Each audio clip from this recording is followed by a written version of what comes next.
చేపట్టడానికి అవకాశం ఏమి. ఇలాగ కొంతమంది అంటు కట్టబడిన తర్వాత అనండి, అవిశ్వాసాన్ని బట్టి కొందరు, అతిశయాన్ని బట్టి కొందరు విరిచివేయబడుతున్నారట. ఈ రోజున దేవుని వాక్యం ప్రకటిస్తుంది, అలాంటి వారిని మరలా అంటు కట్టుటకు దేవుడు శక్తి కలిగిన వాడు. ఆమేన్, ఆమేన్. సీరియస్గా చెప్తున్నాను, ఎవరి హృదయంలోకి వారి తొంగి చూసుకొని మాటలు ఆలకించండి.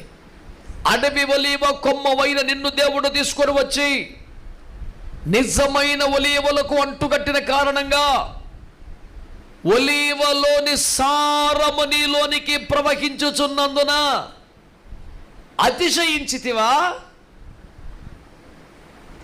అతిశయించకపోయినా కొంతకాలం బాగానే ఉండి మెల్లిగా అవిశ్వాసివై విశ్వాస క్రియలు కోల్పోతున్నావా?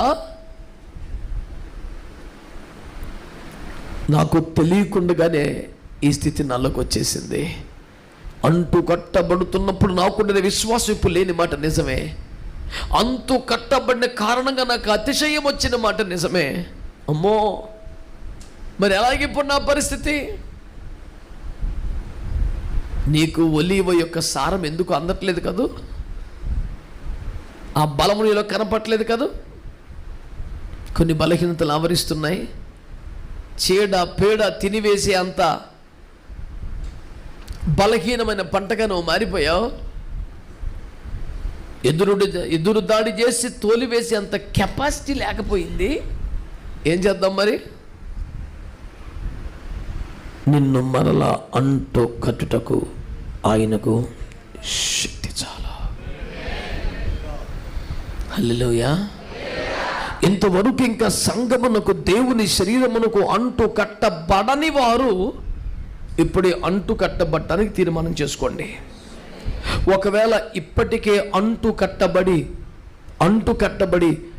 ఆ సారము కనబడలేని వారు, ఆ ఫలము ఇవ్వలేకపోతున్న వారు, ఊరికే ఆకులు రాలిపోతున్నవారు, ఆమేన్ అనండి, ఆమేన్.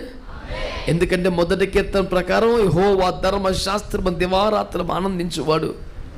ఆకు వాడకూడదు, ఫలం దాకా కదా, ముందు ఆకు వాడకూడదు. నువ్వు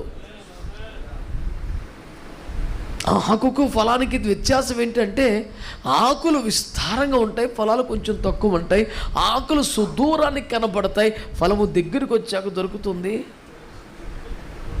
అంటే ఎక్కడో ఉన్న క్రైస్తవులకి, లోకస్తులకు దూరాన ఉన్న వారికి కూడా నీ సాక్ష్యం తేటగా తెలియాలి.